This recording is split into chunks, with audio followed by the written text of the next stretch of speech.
can see the rough texture, but each texture on these is different, which I like to play with too in my work. And here's a famous piece by, I'm blanking on the name, help me out here.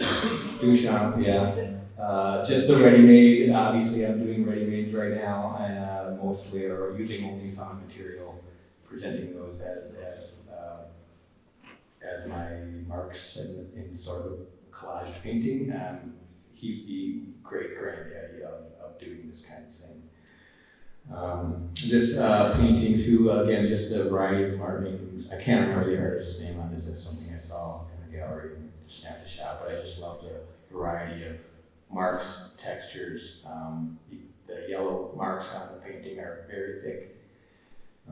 So it just really has this physical presence.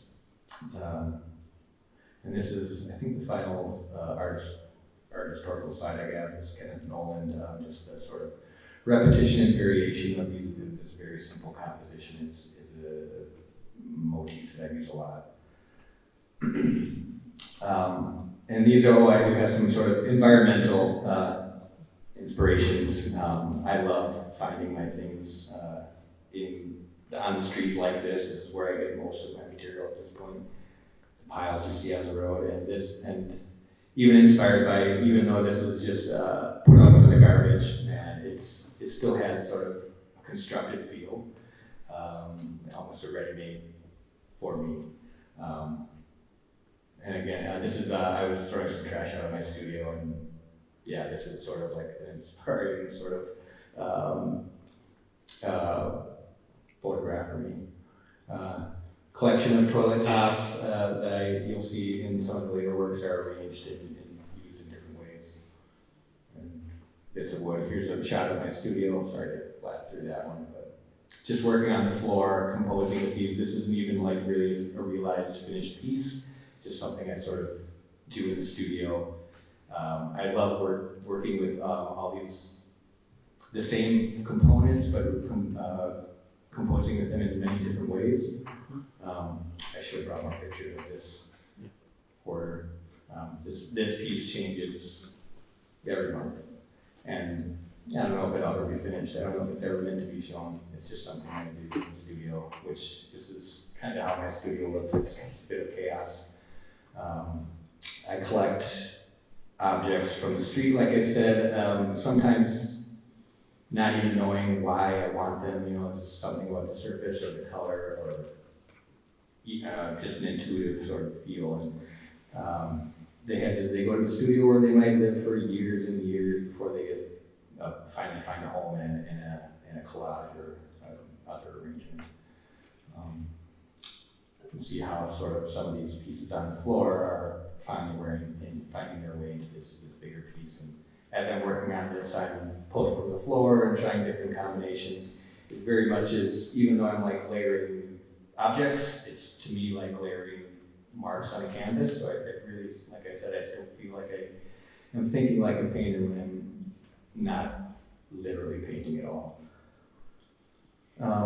And yeah, you can see how some of the same pieces go into different works.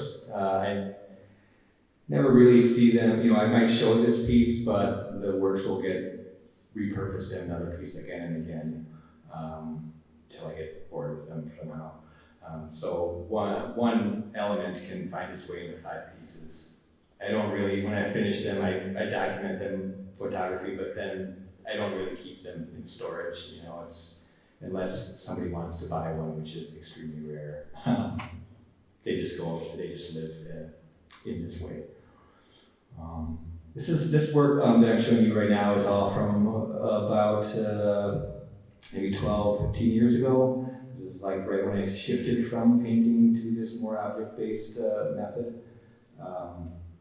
When I graduated from IAD, I was doing very minimal, sort of grid and linear paintings, like that Kenneth Noland slide I showed at the end of the art historical part. Pretty hard edge minimalism. I painted like that for about 3 or 4 years after school before I got utterly bored with it.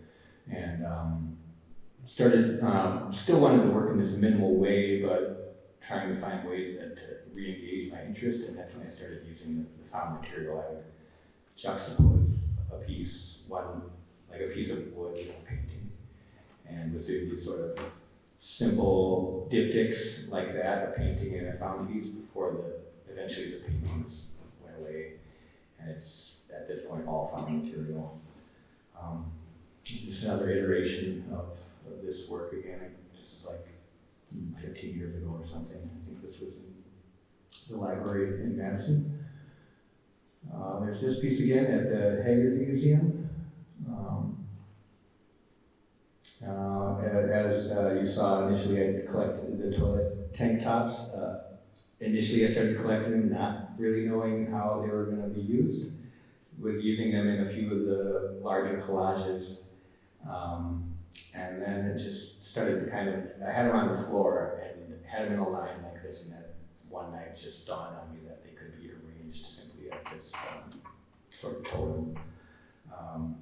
So this was like one of the first ones I did like that, very maximal. They're much smaller, fewer elements at this point, I think 4 or 5. I like them to be a little smaller and more intimate these days. But yeah, the sort of way that this came about was very, I don't know, late night madness, I guess. This is in a larger piece. The central piece is probably 6 feet tall, so this is one of the first bigger compositions I made like this. This is a photo from when I won the Mary Noel Fellowship. I showed some of these pieces along with, I'll get to those. There's another body of work that I had in this show. Another bigger totem piece. Again, these are photographed, and then the pieces go back into the mix and used again and again, different iterations. At this point, some of these are kept as whole units and stored away, so I don't have nothing in my inventory. This is a piece I did for a gallery in New York that invited me to do a show in their back room, and rather than shipping a bunch of trash to New York City, I decided to go to New York a week early and make the work there with the unlimited amount of trash that can be found in the street of New York City. It's a bit of a risk, but I felt pretty confident that I could, work in this way, and yeah, it was extremely easy to do in a way. And I took that experience from the New York show to the fellowship residency that I did in Austria. Was invited to participate in this residency for the first time, I think, 8 years ago. And again, I went there. This is in the middle of nowhere, Austria, in a very remote area, not in an urban setting. But again, I felt confident I could go there and create work with what was on site, not knowing at all what I would find. But again, it really worked out for me. Kind of helped. This method really helps me to make decisions I might not ordinarily make, because I am working with things that I can find and using them as they are found without modification or anything. So yeah, like the choice of using this couch pillow in this one was it not only worked out perfectly, but I don't know if I would have used or been inspired by a piece like that without being so limited to what was on site at this residency. This is another piece from that residency, harkening back to the Morandi paintings that I've always loved, using bottles and trash I found on site there, creating my own compositions in a Morandi kind of way, but without painting them. Yeah, just showing the bottle composition as a finished piece. The This is also in Austria. It's a residency that houses sometimes up to 20, 30 people, and so there's a lot of bedding around, and old bedding. And I sort of became inspired by the incidental marks that are on that. So this is 2 pillowcases that are stretched and presented as a painting, with the marks of head grease and spit being what is the painting, yeah. And that led me to start doing this work back in Milwaukee. When I came home from that residency, you always see old mattresses on the side of the road, at least in my neighborhood, and I started seeing them in that same way, the incidental marks from use becoming the sort of expressive material of my work. So there's a whole series of these. I use basically go in and find the mattress and cut just the top off of it, the interesting part, and would stretch it over a panel with batting in between the panel and the fabric, so it's still reading as plush. So when you see these, it's not flattened like a painting. It still kind of has some presence, like physical presence, because of this plushness. You see it as soft as a mattress in a way. It's very fun watching people respond to these works when they first see them. They're confused, then they're disgusted, then they're confused again, and then I usually have to explain myself. So there's a whole series of these. Kind of got out of doing these recently because the initial part of the process is pretty gross. This one was pretty good. I loved having that little bit of the tag on the bottom. It became, a nice piece to compose with. And these are pillows, so they're much more intimate, smaller, and in a way even grosser. Here's a piece of them installed together. This was in Nashville. I didn't know how I liked how they read on the brick walls. A little distracting. My work is very subtle, and having that much information on the wall was a little much for me, but nice showing these. This was I went back to the residency in Austria about 3 years after the first time I was there.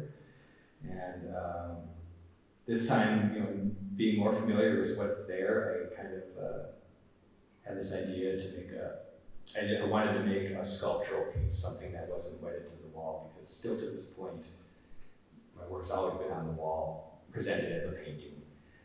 So going there, I made my first sort of sculpture of my professional career, which is this light box cabinet. It's made out of an old dresser and some of the bottom material that I had used the last time I was there, along with the 2 pieces in the back, which are more like my usual work. This is a movie of that show in Austria, kind of walking around the space, this piece and the 2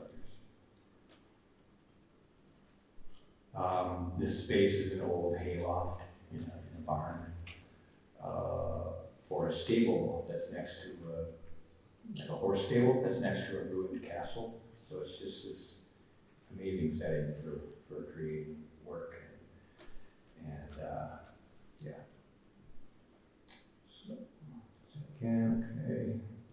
okay.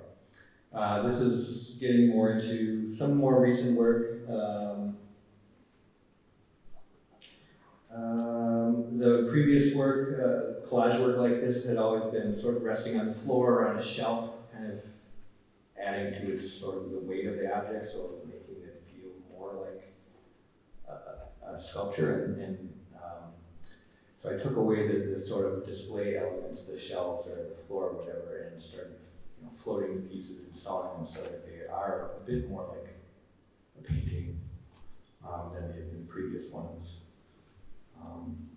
This is a wall in my studio that's just showing a little bit of my process and how I combine things, and even show some individual pieces as finished work, like the pizza boxes and cardboard on the side.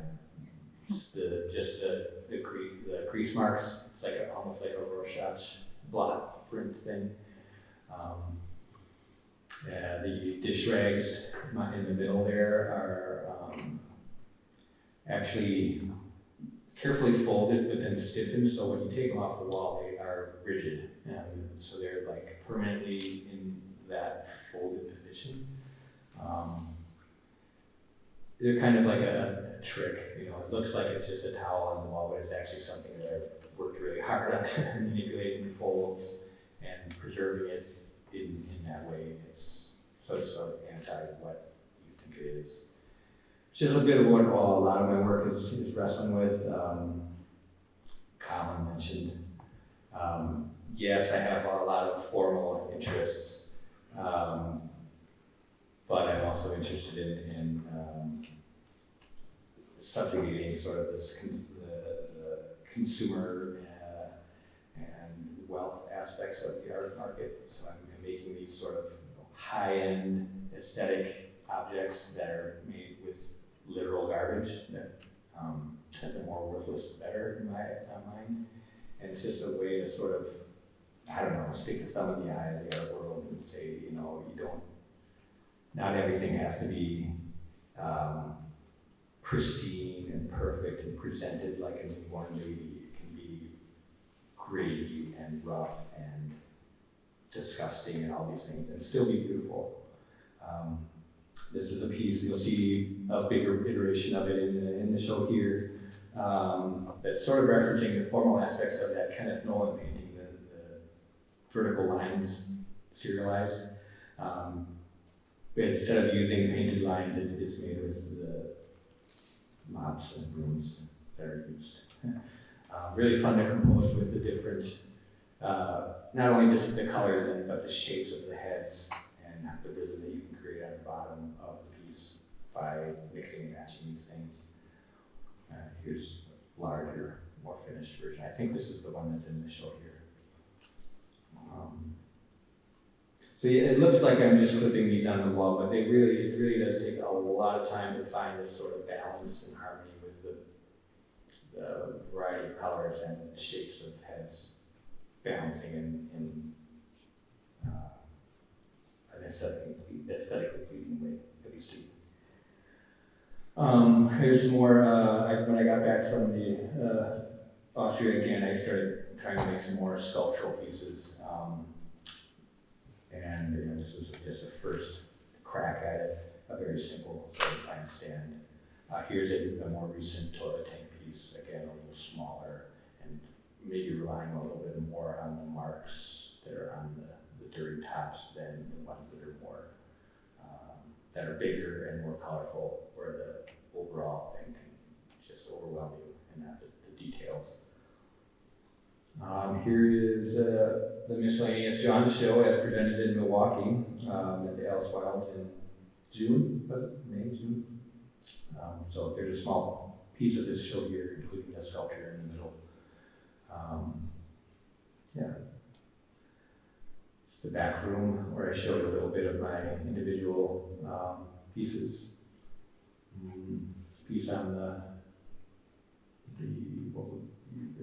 right side, it's made with the top of the refrigerator, a couple of desk parts. This piece again, I've installed the gallery. Okay, now I'm going to talk a little bit about all the things I do to support this habit of making art. When I was in school, you know, thinking about what I'm going to do after school, I knew right away that I didn't want to do an academic route. I didn't want to teach or anything like that. But when I was working I was studying at Myatt, I was working in the gallery's work study. And growing up where I did in the country, I was, you know, put to work since I was a kid. So I had lots of manual labor skills that were really helpful in the gallery. And the gallery director right away recognized that and suggested, you know, right away that this is something I could do. to earn a living. And I had never considered that, that art handling was such a niche thing to do, that you could, and that you could make a living on it. I digress. This is a picture of the studio building in Milwaukee that when I graduated from school, I immediately needed a studio. I couldn't have it in the place I was renting at the time, so I rented a place in this building. I found an ad in the back of the newspaper. I don't find things that way anymore. That advertised this warehouse space, and me and a couple of friends rented a smaller space on the second floor of the building. At the time, it was mostly vacant. The first floor was occupied by a factory, and we had this space on the second floor, and that was it. So in the evenings, we had it to ourselves. We explored the whole place, top to bottom, realized it was vacant. We were up on the seventh floor, back section, north section. Just on a whim, the next day we asked the landlord, like, well, hey, what would you rent us the seventh floor for? And he laughed at us and gave us a price that was a lot of money for us at the time, but it was really only, it was like $1,200 a month for 10,000 square feet, including heat. So we jumped on it, got a few other artists interested, and the space was wide open space, no walls, limited electrical, so we had to right away carve it up, design a floor plan, build the rooms out, change all the electrical to accommodate that, change the heating to accommodate that, and with the idea that the three of us that founded this thing would get our studios discounted or maybe free. And everybody else that helped us up in the beginning would just pay a small rent, enough to cover the rent. We didn't really want to we didn't expect to make money. I think that wasn't the initial impetus for doing this. It was to just have our studios affordably. Over the years, and this is a representative of studio space, just big open spaces between 300 and 600 square feet or so.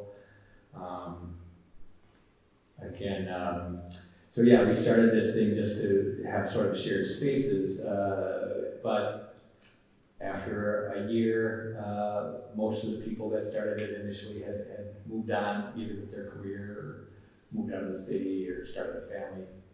One way or the other gave up their studio, and then the other two people that I founded the place with also gave up. One guy became a dentist, the other one became a teacher. Kind of left me holding the bag on the place.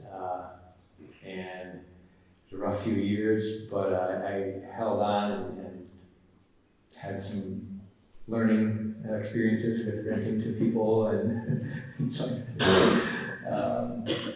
but yeah, and ended up having a good core of tenants in the end. One of them was Colin, that's how we met. And after it was all settled and after about 5 years or so, one of the people that rented from me and I decided to rent the next floor down, which was the fifth floor. Somebody had already rented the sixth floor, so we went down, rented the fifth floor, did the same thing, but this time with the idea of making some money on it. At the time, I was working at the Milwaukee Art Museum, doing art handling, like full time. So I was, working 9 to 5, getting home, quick dinner, go to the warehouse, build some walls till midnight or 1, do it again for 4 or 5 months. But it was a rough year, but now it's all settled. I've been managing this floor now, and now the second floor for 10 years on the 5, and 5 on the 2, and 20 years up on 7. So it really, turned into something now where I've left the museum. I left the museum almost 10 years ago now, 8 years ago, and make my living mainly renting studios. I get my space for free, and any extra we make on the rent is my monthly.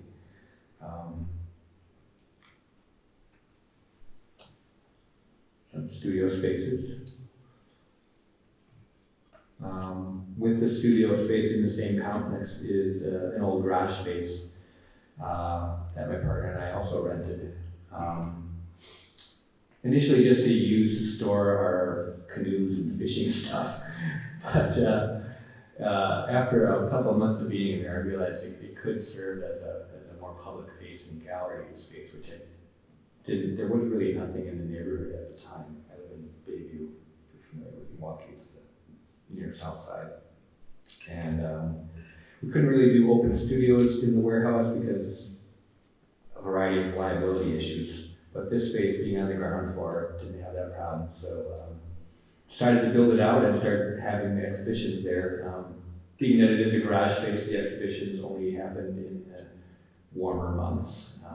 So like May till September, one show a month. So about, maybe 5-6 shows a year. Some examples of what it looks like in there. It's a long, narrow space. Kind of use that rock wall on the one side to make it unique, I guess. This is from looking in from the garage door. And in the back is a courtyard that we usually have here's an opening shot. We do film screening there in addition to the visual art shows on the inside. Film screening, comedy shows, bands. We're open to whatever.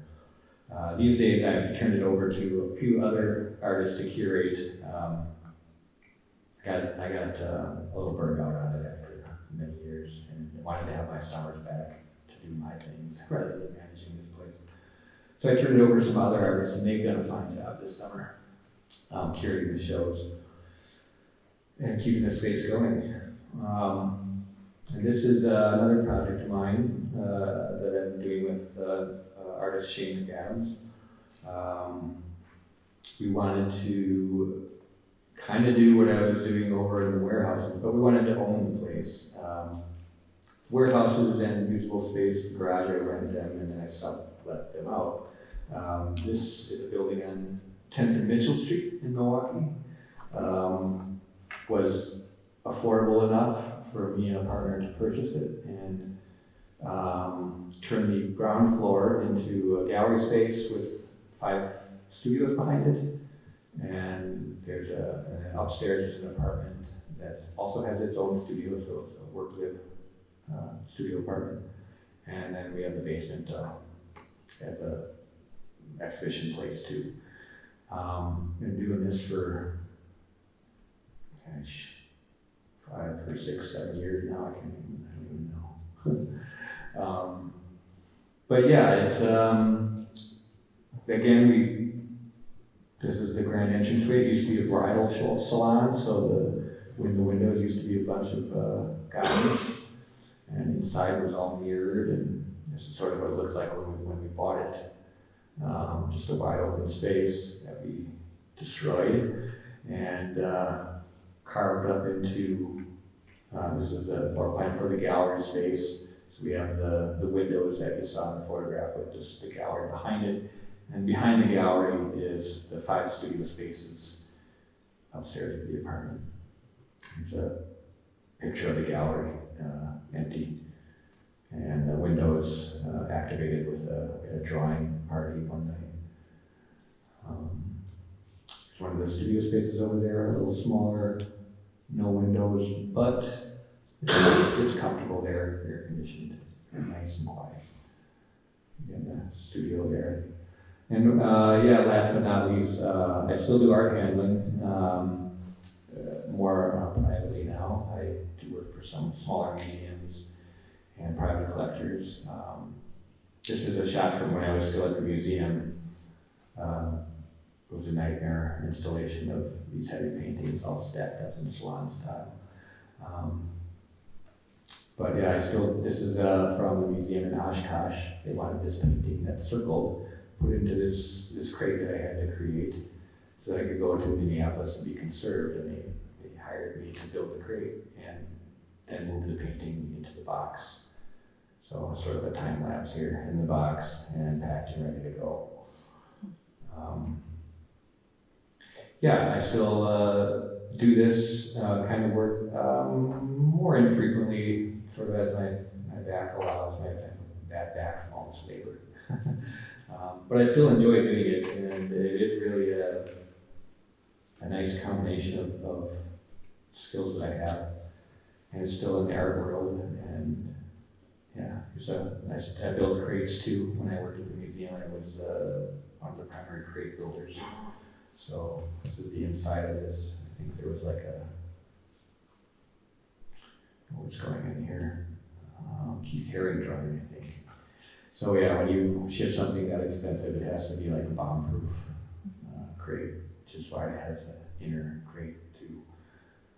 And here's an installation that was happening in Oshkosh, I think 2 summers ago. And I'll do anything from packing art to installing art, and these were some sculptures that they had on their grounds that you had to install, put together like an erector set basically. I ended up like that, yeah. And then they were lit up at night, so they cast all these really cool shadows and stuff. And yeah, and that's me chilling after a hard day's work. Yeah, that's all I got as far as slides. Happy to answer any questions. I know I just threw a lot at you, but yeah. How do you typically combat a creative slump? Pardon? How do you typically combat a creative slump? Good question. How do you combat a creative slump? It happens. You have to kind of first accept that it happens and not to get frustrated by it. So when I'm, let's say feeling stuck, what I do is try to, I hate to say work through it because I don't even really do that, but I do go to my studio, even if I don't have any idea what I'm going to do. I go there, I might just put on some music or watch a basketball game or something, but I'll be in space and just be around the work. You're even unconsciously thinking about it if you're not consciously thinking of it. And sometimes in those moments is when things can happen. So you just kind of, I just try to keep art as part of the daily in my life and trust that you will get through whatever slump you have. Part of the reason my work had changed so much from where I started with painting because of getting stuck. And when you have to know that when you get unstuck is when some of the best things can happen. So I guess stay persistent. Yeah. Hi. This isn't a question, this is more of a comment for our students. And I just want to say to everybody that part of Keith's talk that I think was really instructive is the way that he ended up making a sustainable career out of art. Art typically does not have a clear career path the way that graphic design does, for instance. If you want to make a career out of it, you need to find some kind of a niche for yourself somewhere in the art world if possible, but you might not be making your income primarily by selling your art, or you might, but you have to be sort of alert to possibilities, right? So in addition, he worked at the Milwaukee Art Museum as an art handler. He ended up making more money through managing studio spaces. That wasn't very hard to do. It wasn't very hard to make more money than I was making at the museum. Yeah, but incorporating his practice into this, right? So the other stuff, the studio space, right? You ended up getting, you have the studio space is covered by that, right? So it's this sort of, he found a niche that worked for him that was complementary to his studio practice, and probably could not have predicted that path when he started out, but he just sort of found a way to make it. And it's kind of like what you said about working through the creative slump, right? You're in the space, you don't know what's going to arise, but you are there and you're ready for it. Yeah, be ready for it is a good way to put it. Just open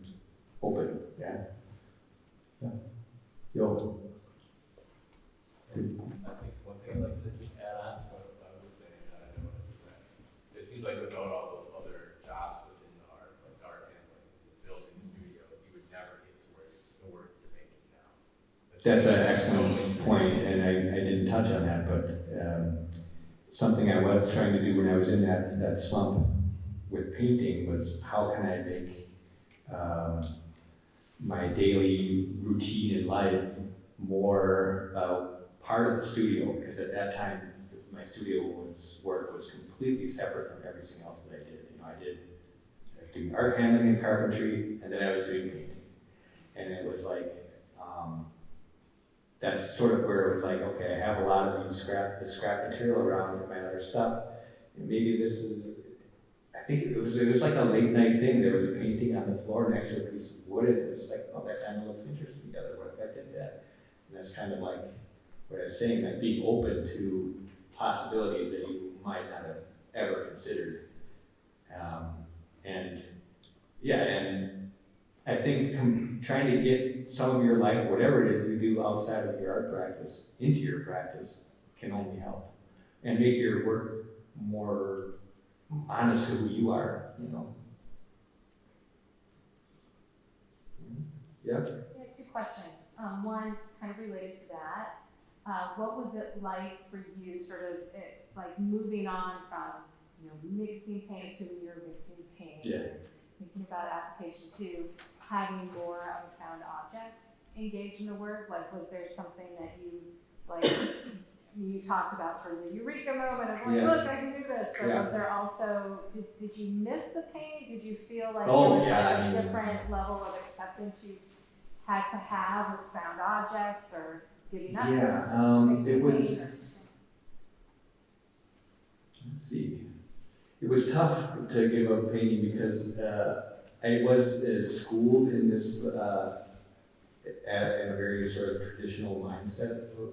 My painting professor was very traditional. Painting is the highest form of art, you know, like, don't do any of this weird stuff, like painting is it.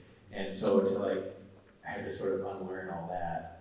And so yeah, it was hard to give up like the literal practice of painting, not just for the sort of conceptual reasons, but the smell, feel, all that stuff.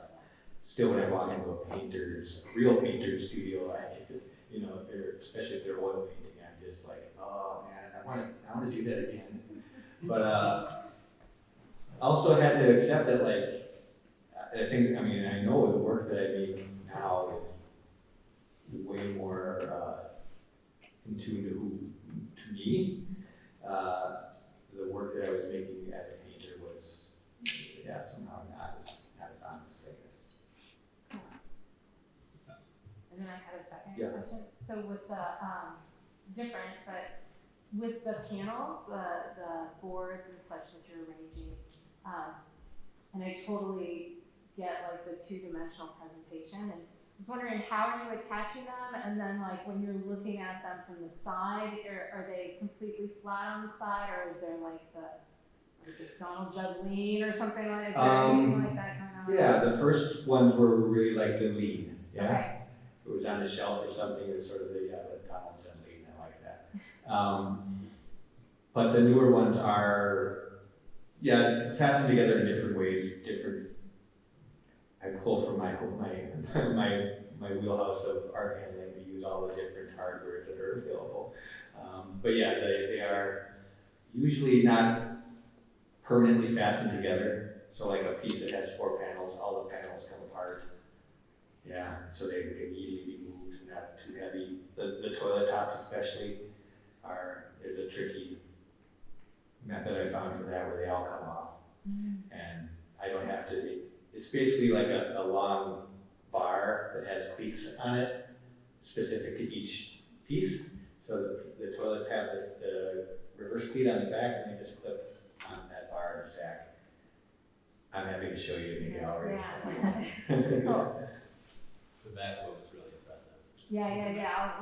When you de-install, I'll check it out. Okay. Any other questions? Yeah. I was struck by you were talking, some of your pieces, and I guess they seem like they were the earlier ones, where you were going for a kind of monumentality, and then you've got other ones that are very intimate.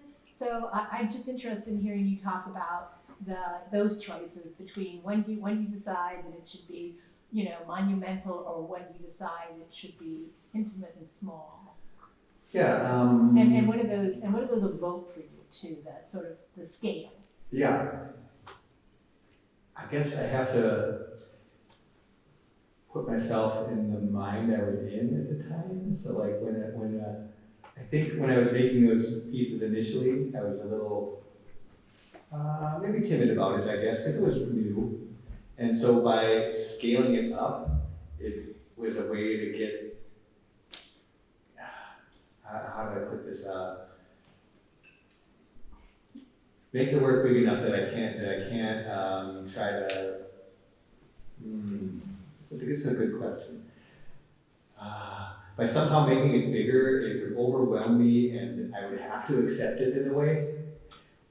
Does that make sense? Well, yeah, I mean, I'm thinking about, you know, like the, you know, giant history paintings that you could, you know, one of Napoleon's conquest of something. Yeah. That, you know, occupy half a 50-foot room, right? That overwhelms. And so I don't, you know, I was just kind of wondering, yeah. Yeah, and so like having that overwhelming feeling was like a way to like, yeah, kind of accept it, get me to accept it, you know, by having this powerful thing. In the way like how a Richard Serra thing can be very powerful physically. But once I sort of got, I guess maybe when I got more comfortable with the work, was when I kind of come back to my true self, which is a little bit more modest and quiet and intimate. And you know, I think also when the work is smaller, it invites people to kind of get closer to see the details of the marks that are within. When something is bigger, you kind of want to stand back and take it all in, right? Mm-hmm. And you're maybe a little bit overwhelmed or intimidated to get closer to it. And I mean, that's at least how I felt with the bigger works I was making. So to scale them down was a way to like relax them and invite people in a little bit more. Yeah.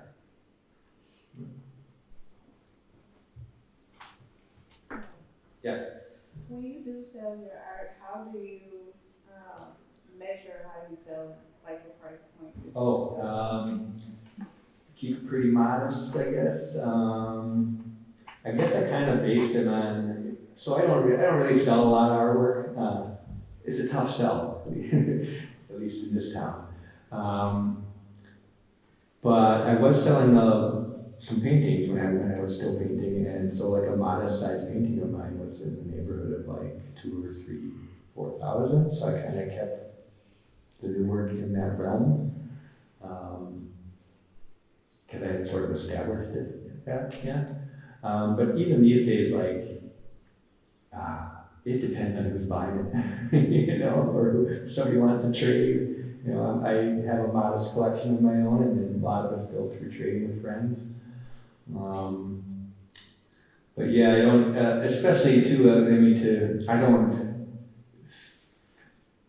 definitely don't feel like I can charge a whole lot of money for an old mattress.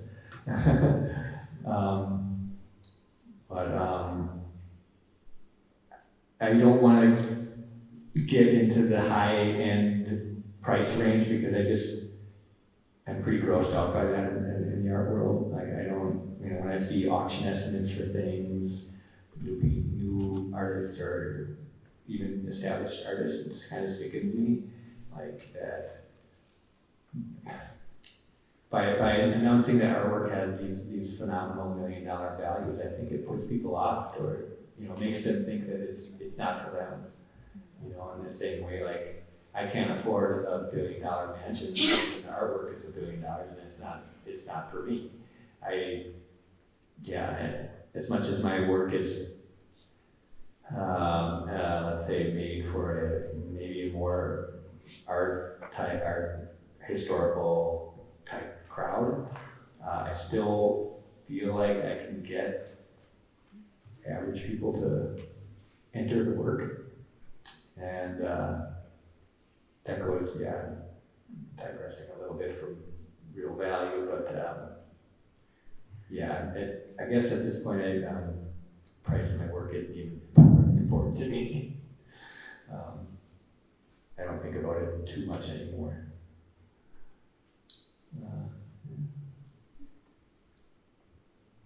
Yeah. In your career, has there ever been this opportunity or mistake you wish you could go back and change?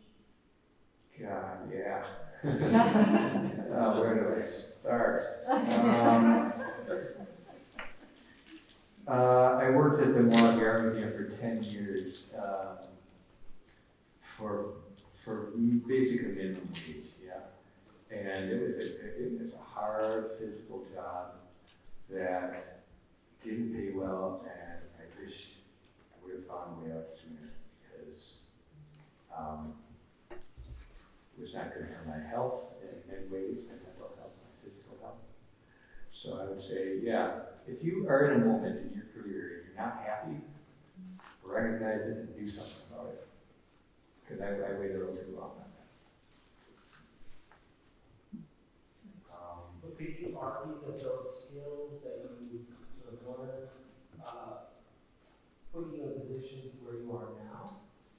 Absolutely, and there was, I'm not, I don't mean to say that the job there was pointless. I did learn a lot for sure. I got to work with some cool people, cool artists. And some of the private clients I have now came through my connections in that place. But man, I could have done it for 5 years less and maybe still have a good spine. Makes sense. Could you talk about your private clients? I think that's kind of a mystery to a lot of people in here. Why would a person want to hire you? Yeah, Or what do you do so, for a private yeah, so a private collector, somebody that hires me is hiring me to hang artwork that they paid a lot of money for it. And they want to make sure it's installed in a way that it's handled and installed in a way that's going to respect its value. And not all things hang on a wire and a hook. You got to have a kind of a broad knowledge of different methods and hardware, and so they're kind of paying for that expertise too.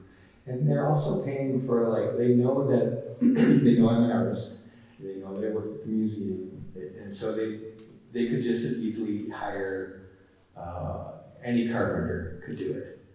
But they'd rather hire me because they know I'm sensitive to art and kind of maybe appreciate it, like the work, not just as a job, but as something interesting to talk about and see. And a lot of times too, they're asking me for like design and curatorial advice, like where should things hang, how high, over the years, I got a pretty good sense for all those things now, and so I can advise in that way. So yeah, they're not just paying for me to put a picture on the wall, they're paying for all the other good stuff too. And being generally available whenever they want, because when a rich person wants something done, they want it now, usually.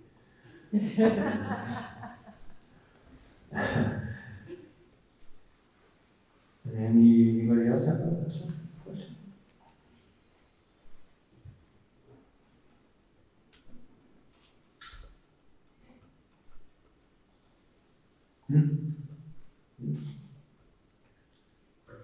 Did I see any hands? Any hands? Oh, you got one. Okay. I guess one thing that I kept noticing, and I noticed I saw your Austrian work, is that like you really make a limitation for you cutting things out and things like just what you can find on the street and building compositions. So when you go to Austria, you have like a different set of materials. You have to think you have to change your thinking a little bit. How does this pillowcase work? Can it work with this crazy yellow color I would never look at if I had a lot of options? I guess I was just inspired by that to see like all these times when you're limiting what you can do, and then that turns out Yeah, I to be mean, a new opportunity to rethink creativity. the whole method of collaging with found material is limited. Yeah. I might be putting a piece together and be like, oh, wish I had something this size, this color, but I don't have it. And I'm not going to make it. It's like a limit. And again, that's like, forces me to make decisions I wouldn't make, like using a bright yellow piece that I might otherwise disregard. Yeah, I think these sort of limits or rules are, I think a lot of artists do that. Kind of have to set boundaries in some way just to challenge yourself. Yeah. Yeah. What is the grossest thing you've ever found and used? One of those mattresses for sure. Is it like a mattress, like a spot you find your mattresses? I mean, whenever I see them, I usually pull over and have a look. It's most of the time you'd be surprised they're too clean. You know, they look too nice. I don't want one that looks like it's just off the showroom floor, it's been washed. I want something that's disgusting. You know, it's got good marks. And so yeah, one of those is easily, you know, it was out of the dumpster and I think had been vomited on. And yeah, it smelled like an ashtray. Yeah, I wore a mask and gloves while I was working on that thing. Initially, yeah. Yeah. Have you ever incorporated your own, like, personal belongings into your art? Yeah, one of the mattress pieces was like my mattress. A lot of the scraps of wood and metal are basically a lot of stuff that comes out of my shop, my wood shop, stuff like that. So it's not always found on the street. It can come from my own garbage making. Yes. So I'm a staff member here at Parkside, and I walked past the art gallery, and I stopped in because there was a new show, and it was this show, and I looked at it, and I just wanted to clean the back of the toilets that were sitting there. Right, I'm just like, oh my god, I want to do that so badly. So when you were talking about it, I had to ask myself, do you leave it there to be sort of an archive, like an evidence, the imprint of humanity, or do you leave it there more to be like an iconoclast? I'm putting this stuff out there. A little bit of both, I guess. I definitely want the objects, toilet tanks, and everything else I use to have the record of its history intact. It doesn't, you know, if I clean the toilet tanks, they become any old toilet tank. Right. Rather than this one that has this toothpaste tube mark on it again. But also, like, it is a way to, like, engage the viewer, you know, like, if they have a visceral reaction to something, they're engaged, right? So it is a bit of both things, yeah.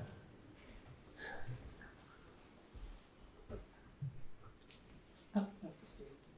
Oh, go ahead. As an exhibition, how do they work? Do artists contract like the exhibition area, or do they get contract? For the galleries that I manage, the one in the garage space is something that I usually curate. I would invite an artist or two to either show their work. It depends on which artist. So I might invite an artist. I might pair two artists together just as an invitation from me. But I might also invite an artist to curate the show with people that I don't necessarily know. So I say, like, I like what you do, and as an artist, I would like to see what you show at the show. So I go both ways in that gallery. At Real Tinsel, my partner Shane does most of the curating over there. But in that case, we basically, even if I'm doing a show there, it's invited artists, yeah. Although we have had a few exhibitions that were artists that we had that participated in a previous show, and they would, if they were interested, ask us if they could curate a show coming up. We're usually going to say yes. So it doesn't hurt to ask, or.